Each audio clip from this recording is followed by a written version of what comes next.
Hi everyone and welcome back to SwitchUp and to something slightly different. Glen and I are going to review a controller. Yeah, today we're going to have a look at the new NYXI Wizard controller, which of course has the look of a classic GameCube controller, and just see how it works, see if it's worth picking up. As always, if you want to save yourself 5% on any of your eShop credit, then use code SwitchUp over at switchup.gg. So is the NYXI Wizard worth picking up? Well, let's find out.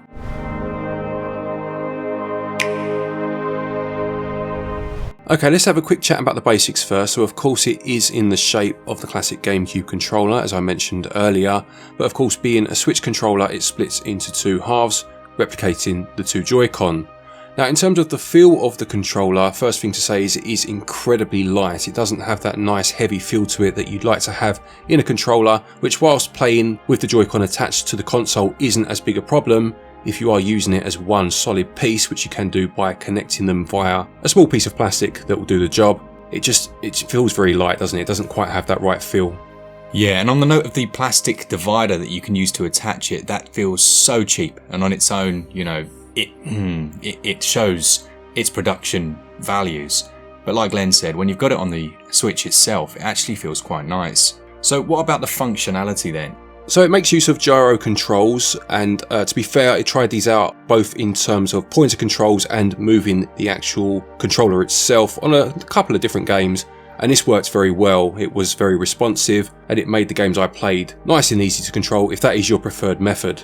With the gyro, it never is, as we know, as good as Nintendo's official offering, but it's absolutely fine for things like first-person shooters. You may just need to do a bit of calibration. Now, one of the most interesting aspects of this controller is the Hall effect sensor. The Joycon gate, as it was known, with the drifting Joy-Cons was a massive issue. Apparently something like a third of users have had that, and they have looked to improve the system by including a Hall effect sensor, which is a completely different method of recording your input and is supposed to eradicate all possible drift. Now, I have to be honest, when we first used the controller, we had some issues with some slight quirkiness, didn't we, with the drift? But actually it turns out with Hall effect sensors, because they don't have a dead zone, it's really important to recalibrate them the second you get them, which I didn't realise. As well as this, and as with most of the NYXI controllers, it has reprogrammable buttons at the back of the pad, and it also has a turbo function. Back in the old days when you used to get those turbo controllers, do you remember those? They were great for shoot 'em ups. Exactly right. It is also remappable through the system software if you like to do that. Things like GoldenEye was almost essential. And that takes us on to not necessarily an issue, but something that you should probably be aware of with this controller. And we spoke about it at length together, and that's the button layout. Yeah, so of course it replicates the classic GameCube button layout. So in terms of what they were going for, they've got it spot on, don't get me wrong. But one thing to just keep in mind, if you are not used to the GameCube controller, obviously if you grew up with it, or if you are, have it to muscle memory, you'll be fine. But I hadn't used one for a good, 20 odd years, maybe 15 years. And it's some serious getting used to, because obviously you have a large A button, a small B button, then your X and Y almost circulate that big A button. So if you're looking to quickly press A and you're used to it being on the far right of the four buttons, you'll probably end up pressing the X or Y, whichever one it is. It's just something to keep in mind. I mean, you can remap the buttons anyway, so it's not a huge deal. But if you're buying this based purely on the aesthetic, or just wanting to see what a GameCube controller was like, just be aware it will take a bit of just realigning your own muscle memory, Yeah, exactly right. For me personally, I remapped the controls and it makes it so much easier. It essentially just maps the buttons to where, like Glen says, you would naturally move towards. So the A button would actually be that small button on the right hand side and the B would be the large A button. Now, as far as the triggers, they've actually showcased the triggers as having clicky buttons being a feature. I'm not so sure about that, Glen. Yeah, of course, the triggers of the GameCube were unique for their time because they were analog triggers, and the amount of pressure you put onto them would then be fed back to the game, which was perfect for things such as racing games in particular. These don't have that, which is a huge missed opportunity, because obviously the Nintendo Joy-Con themselves don't have them, neither does the Pro Controller, say for example. So whilst you can't criticize a third-party company for not including it, that would have been their huge selling point for me, especially when they're replicating a controller that had it to start with. Yeah, and if you look at the best controllers on Switch, I think it's the SN30 Pros, they do have analog triggers, and there are a couple of games that actually support that. So it's not like it's a precedent that hasn't been done.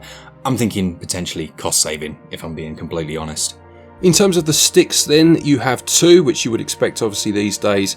But again, because they're going for that GameCube feel, you have the left analog stick, and then you have that small, almost like nubby yellow one that the GameCube had. But what they've done to make it more comfortable and more relevant, I guess, for today's gaming is they've made that second stick, that right stick, larger.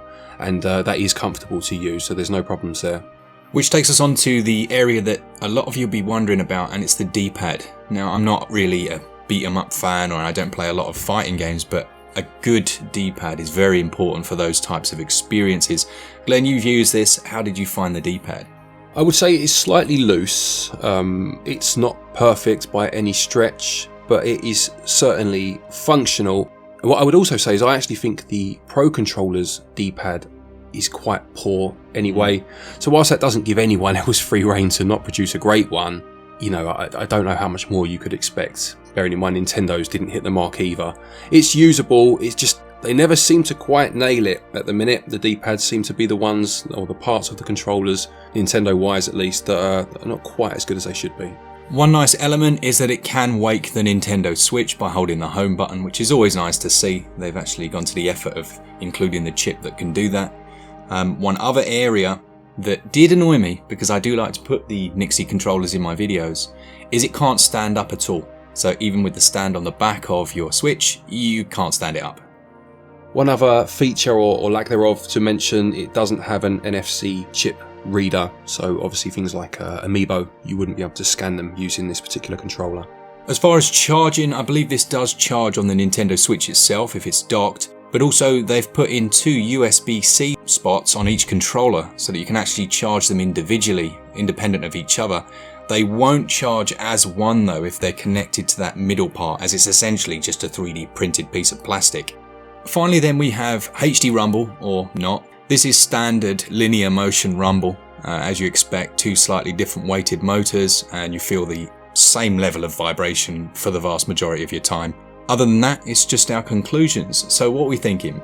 I would say if you are a big fan of the GameCube and that controller in particular, and there are a lot of people that are, it's one that's kind of, you know, when it first released, people were a bit wary, but it's certainly grown a lot of love over the years. If you obviously know that controller like the back of your hand and you want something that feels very much like it in terms of button layout, it's very good. That second stick being a bit bigger, I think, is an improvement these days. Or you're a big Smash Brothers player, of course, that could be another reason to buy this particular controller. The weight is, for me at least, a negative. It just feels so light in your hand. But generally overall, I'd say it's a good GameCube type controller. If you're just looking for a controller, another controller to use on your Switch or for a player too, unless you really like the design, I would say you're probably better off looking elsewhere. Not because there's anything wrong with this one, just because I don't think you need to have this one. You know, and NYXI do other controllers if you're looking towards them to pick one up. But yeah, all in all, I'd say it's a good controller that it just has that nice retro feel to it. Brilliant. My personal choice, like Glenn said, is the NYXI Hyperion controller that you can see on the screen now. I think these are brilliant. They feel almost like an Xbox, the black version of them, in terms of the texture and everything. They're slightly more weighty as well. But yeah, maybe we'll do another controller review at some point. Thanks so much for watching something slightly different. Hopefully this is of some use to you. I know a lot of people are trying to get their hands on this. If you do want to save some money on any NYXI stuff, you can use our code, which is in the description, and there's links there to get to their website as well. Thanks to our patrons and members, and for all things Switch all the time, keep it Switch up. Cheers guys, see ya!